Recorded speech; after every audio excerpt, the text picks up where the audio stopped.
Hey everybody, welcome back to Willson Builds. If you're new here, I'm Zach. Thank you so much for tuning in. In today's video, we are back on the Barn Find 1940 Ford pickup, and we're going to be focusing on some of the body work. We have dents, we have some holes that need to be filled, and we have some other little jobs that I'd like to get done in today's video. And hopefully by the end of the video, we can take off all the old paint and surface rust and get this down to raw metal. But anyways, guys, thanks for tuning in. Let's get into the video.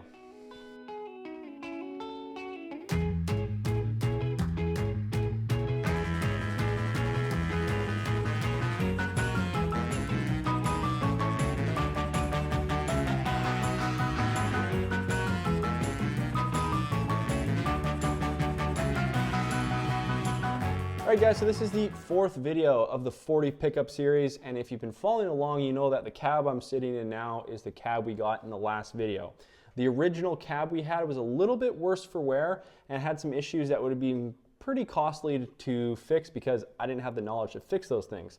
So with the magic of the internet, we found this cab. Now this is a 1947 Ford cab, so there's a few small differences, not anything major that's going to hinder us putting this body onto our chassis. However, we're not quite ready to mock it up on the chassis yet, and this being an unrestored, untouched 1947 cab, it's going to have some imperfections for sure, and those imperfections range from easy to fix to a little bit more difficult to fix. I wouldn't say there's anything kind of really hard to fix on this cab. We have the resources, we have the tools to fix them. It just might take us a little bit more time because some of the dents and stuff like that, or one dent I'm talking in particular, is going to challenge me a little bit more, but that's why we're doing the YouTube channel, so we can learn together. So let's hop out of the cab. We'll go around, look for our dents, look for everything we're going to fix. I'd like to start hammering stuff before we do the welds in the roof. So we'll make a game plan once we have a good idea of how many dents we're actually going to be working with.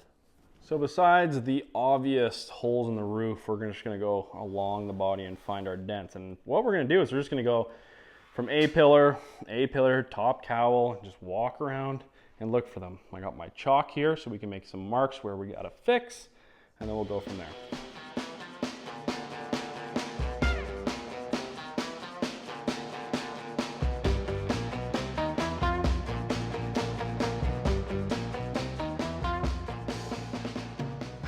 All right, as you can see, we added a few circles.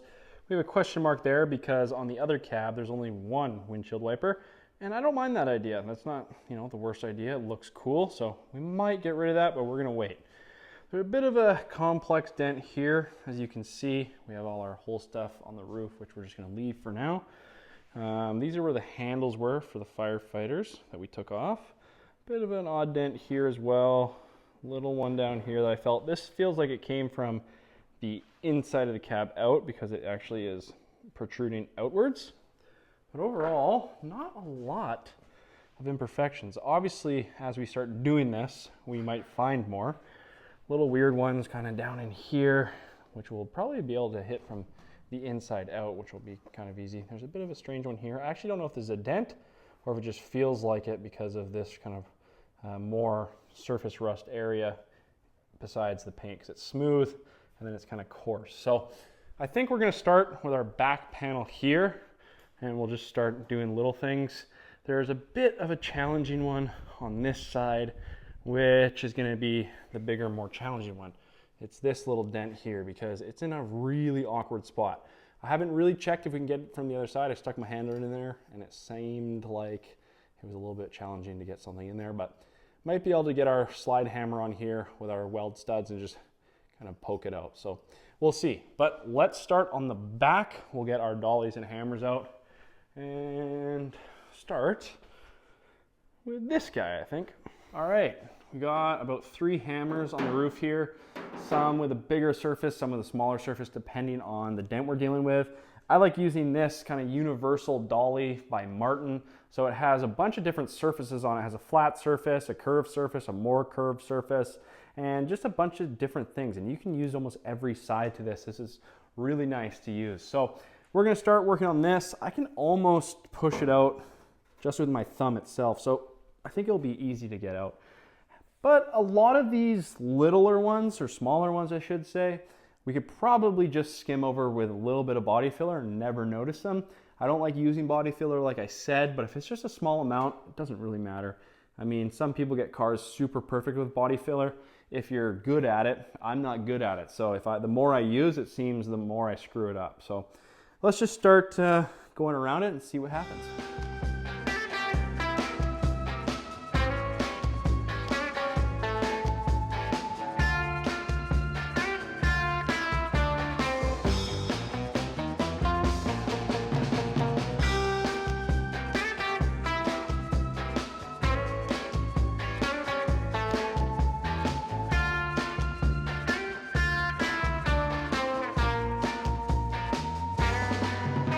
All right, everywhere where we hammered in Dolly turned out really good. Not perfect, but pretty good. Obviously where there's a hole there, there's still a little bit of a dent there from where our handles were on for so long. But everywhere else is looking really good. We have one problemed area that needs to be paid a little bit more attention to, and that is right here. So if I press from the inside, you can see it pops out and pops in. Now watch really closely. You can see the whole area that needs to be shrunk. So from about here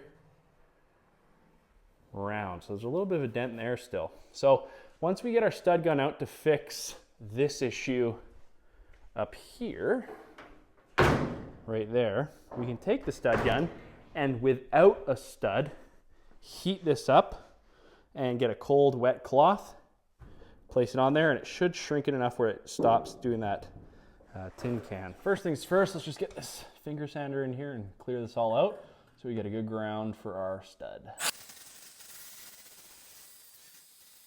Now, I actually have no idea if this is going to work. However, we do have another cab, so we could just go cut this piece out of the other cab and put it in, but I think it'll be all right. I mean, might be able to get to it from the other side. I haven't really deep dove into it, but the dash is right there and that causes an issue.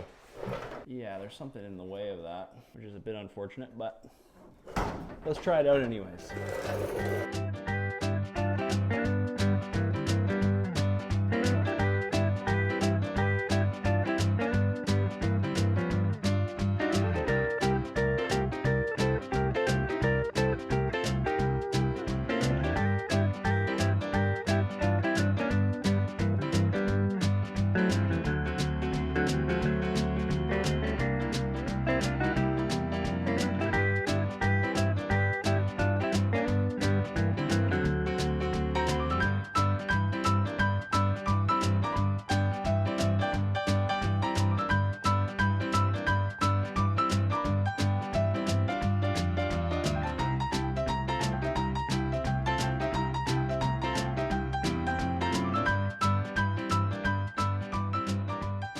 Look like a jumbled mess, but it's a lot better, and we have the profile back. So we're gonna have to come in here and weld these little, I guess, stress holes that we created when we were pounding out the pins.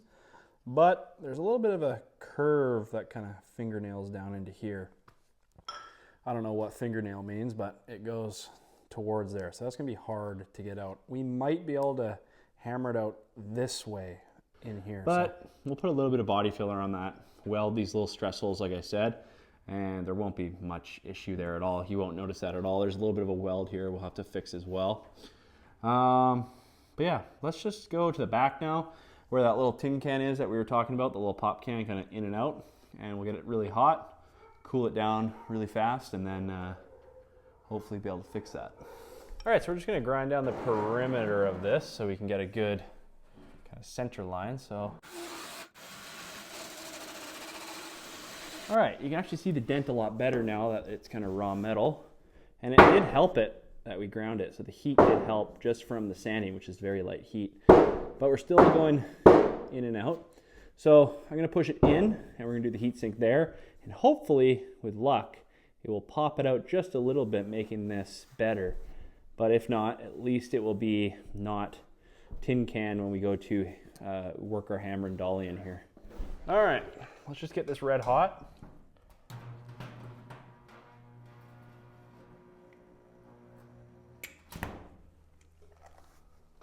Take our cloth here.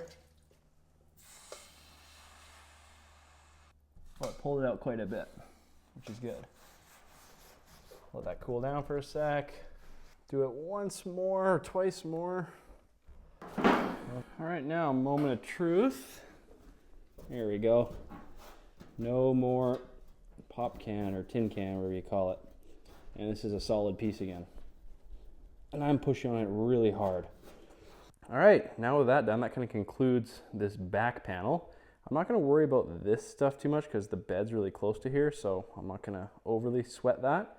Down here we have cab corners, which I wanna get done in this video as well, so we'll pull out the shrinker stretcher and try to make our own. We got most of the bodywork done, or hammer and dollying done on where we kind of wanted to do it on the upper cowl here. There's some issues here where the gouge is still kind of present, but that won't be a big issue. We're on the roof now, so we can start filling these little holes that you see around pretty easily. We just have to prep them and then we'll weld them shut. These bigger ones, there's 4 total bigger ones, so this guy might be a little challenging because as you can see, it goes through to the other side, and the visor itself in here has a hole. So might be able to take the other visor from the other truck and just cut a section out of it. We'll have to see. That one's a little rigid. That one's a little rigid. Obviously the whatever was poking out of the roof was taken out kind of aggressively. So we'll do the little ones. We'll prep everything else. We'll hammer what we need to, and then we'll fill with some welds.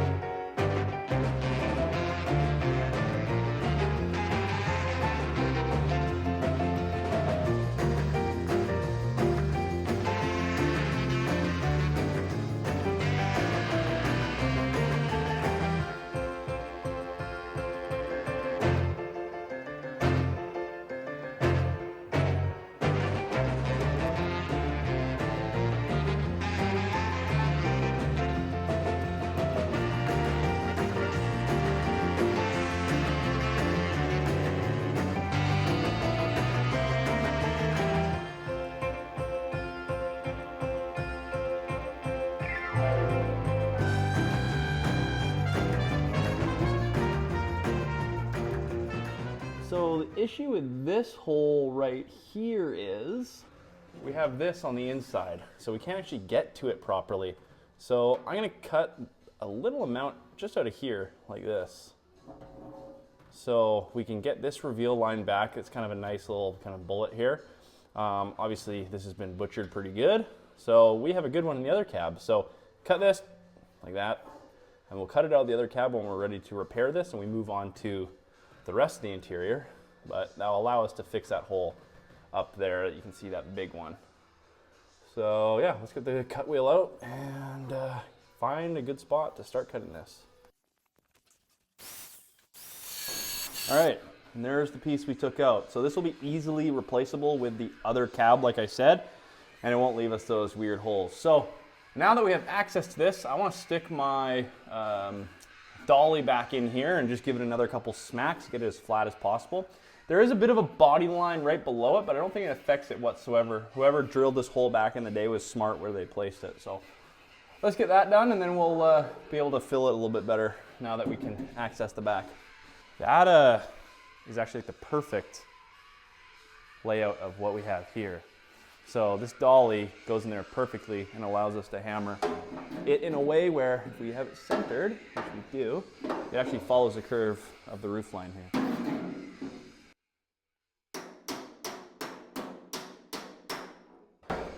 That is much better. All right, let's get ready to fill these now.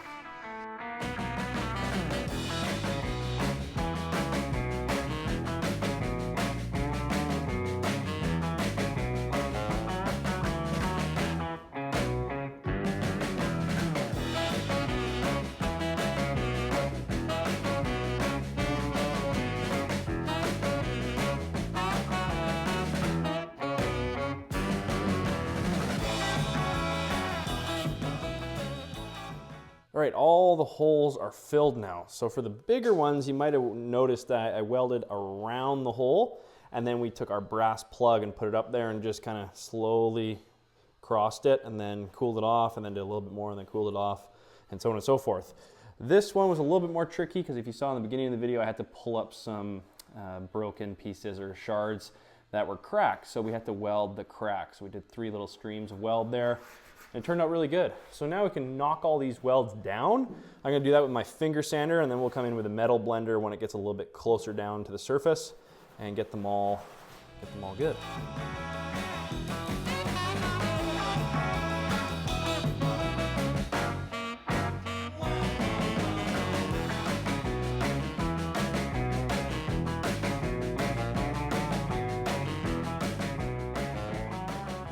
All right, now that those spots are all filled and flattened with our finger sander, we can take our blending disc now and just do a little bit more of an area around. So for example, these 3 holes can be blended now into one area and you won't even notice where we filled.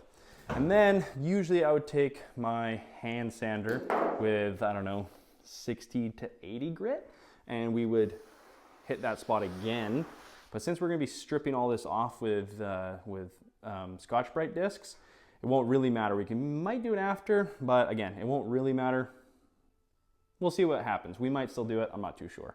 But yeah, let's get blending the rest of the spots and then we can move forward.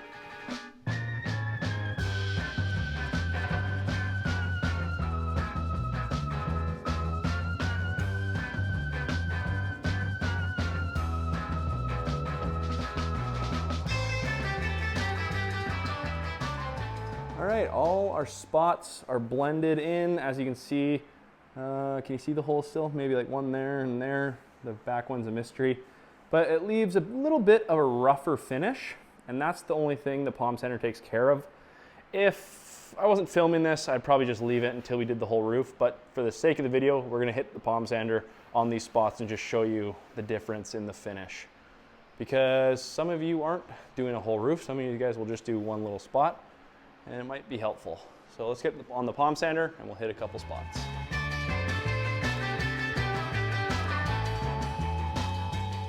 All right, we're all sanded down now. Obviously you can see a few more highs and low spots after sanding, but it leaves that nicer finish.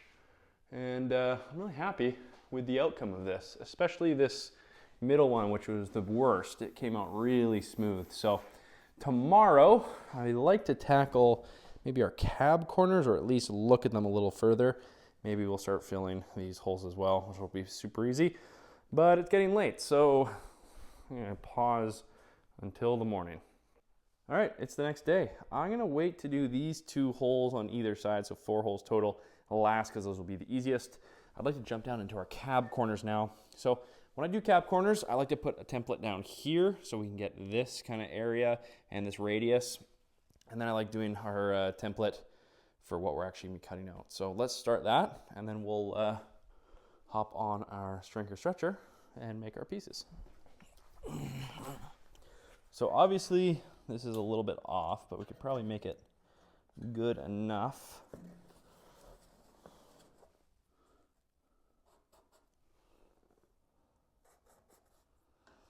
But we can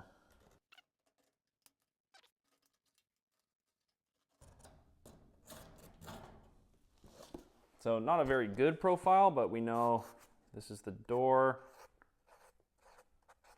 and this is the rear cutout. That'll just give us a good idea of kind of where to start. The other side might be a little bit better, so we can always use that too and just opposite it. So let's get that over here, like so. Now it's about the same condition. Just gonna do pass and drive. So again, there's like getting the cutout there. Door, where the door seam is. This one's actually a bit better, so we might get a better template around.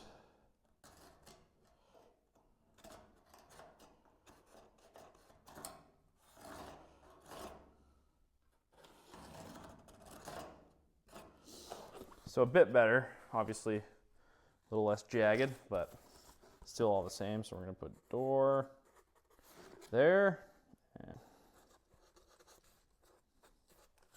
so this will give us our profile for when we're starting to put in the shrinker stretcher and what we need to sort of follow. Obviously you can be a little bit off, but That's what we want ultimately.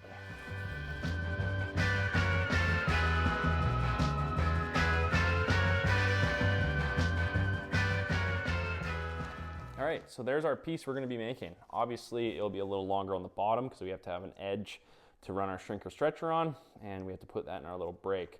But this is not going to be too hard to do. I was actually thinking I can just reverse this for our other side, so not a big deal. So we'll cut this out now and put it on some metal, cut it out, and start the process of building our cab corners.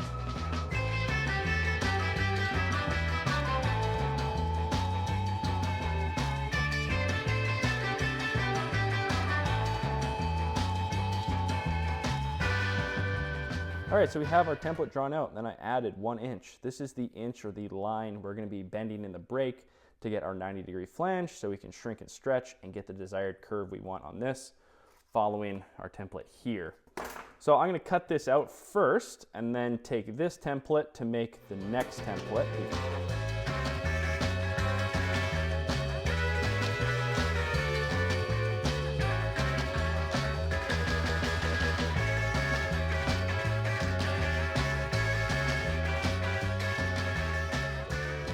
All right, we have our first piece in the brake. This is kind of a bench top brake, nothing special.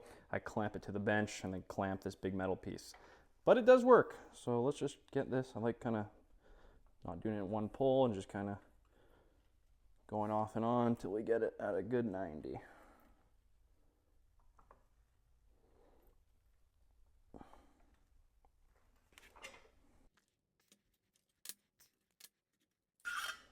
Okay.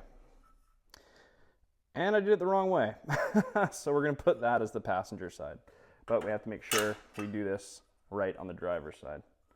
Because this being the driver's side, this would be the out piece. So this would be the back. So we did that backwards, but that's okay. We'll use this as the passenger.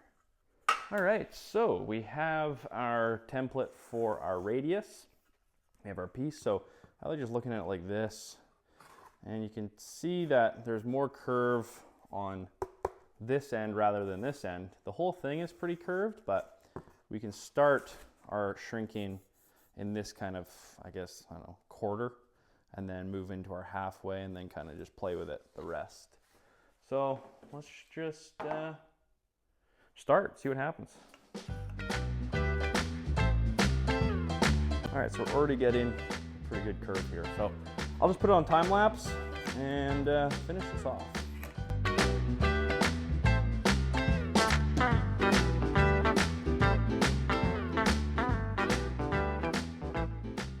Okay, so we have our template pretty bang on now, so we can just take it over to the cab and try fitting it up there, and that will give you the true kind of telltale sign that we're onto something. So let's bring it to the cab and just see how it fits, and then make the adjustments we need. And obviously, some of this is going to have to be bent a little bit because this piece will often distort. So a little bit of hammer work, and it should be good to go.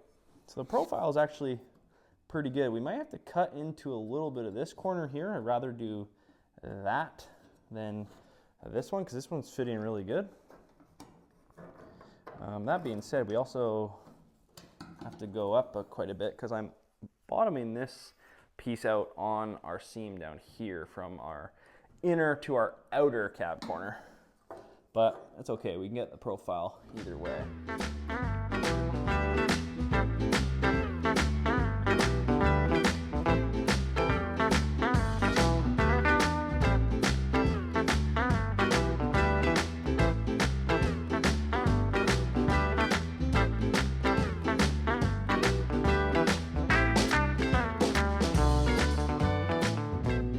All right, both our cab corners are finished. They might need a bit more shrinking or stretching depending when we get them on here, if they fit.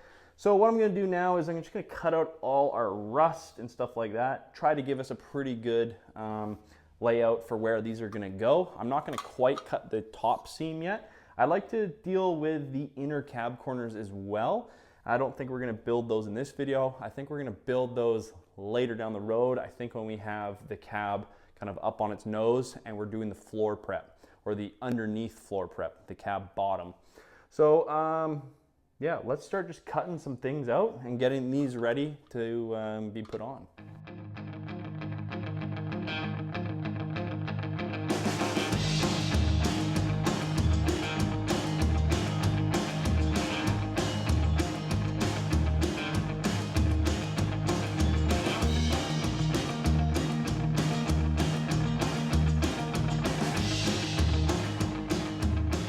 So I'm pretty happy with the fit we have here. There's a little bit of overlap back here, but we can just take that down and then deal with this corner a little later. But this overall fitment of the radius is really good, so I'm really happy with it. This might need to come up just about, I don't know, a little teensy bit. So once we take our clecos out, we can adjust that accordingly. So I'm gonna make our mark now to cut into our cab so we can start welding in our patch panel. So we're gonna pull our clecos off like so. And I'm gonna use a technique that my friend Jordan Bennett has used a lot on his YouTube channel. And I found it really helpful for what we're gonna be doing. So big Magnum Sharpie here. We're gonna color in this entire panel. Well, not the entire panel, but you'll see what we're gonna be doing. Good portion of it, where the edge of our panel is gonna meet. So make sure that's all dry. We're gonna cleco these back on, like so. Then we're gonna take our scribe, and along that Sharpie line we just made, we are gonna scribe the top piece of our panel.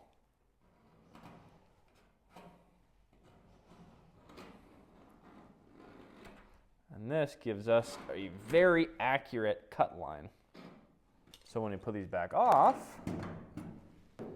we have a really accurate line that we need to cut to fill this in or to attach this. So really nice, because a lot of time if you use a Sharpie, obviously not this big, but any other Sharpie, the tips can be dull and so on and so forth and give you an inaccurate line. But this is the most accurate way I've found to do it, and it's cheap. You don't have to buy that can of that blue paint, you just buy Magnum Sharpies.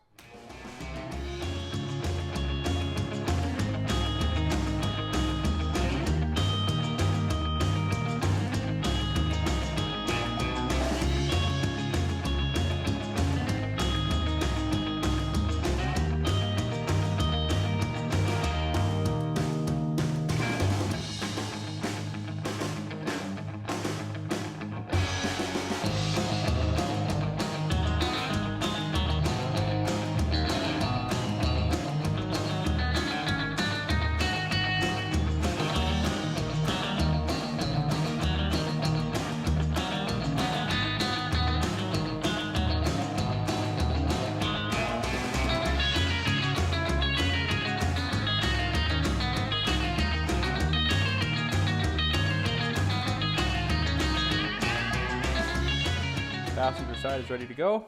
Driver's side is ready to go. I use these things that I call spacing cubes. They have a little tang in there and a block on the other side that you put in.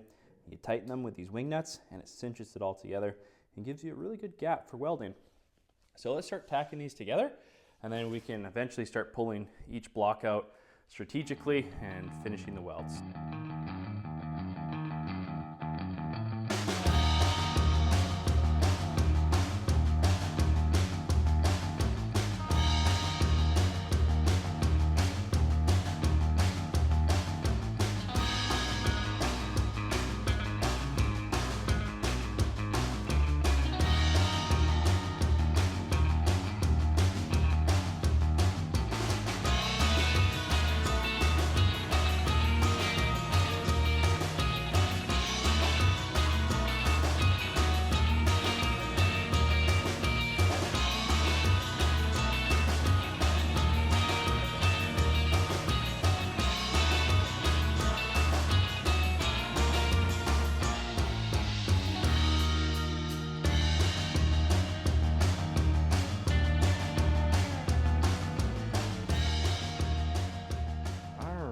So cab is outside.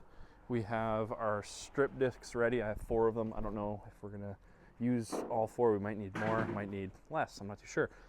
I don't think I'm gonna do the doors, but I'm gonna try and do everything else. So let's get the grinder out, let's get the mask on, and start the process of getting this down to bare metal.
All right, just like that, the cab is in raw metal, and I'm gonna call the video there because we got a lot done in today's video. We did cab corners, we fixed dents, we filled holes, and last but not least, we got everything down to raw metal. I think that was the longest thing we did.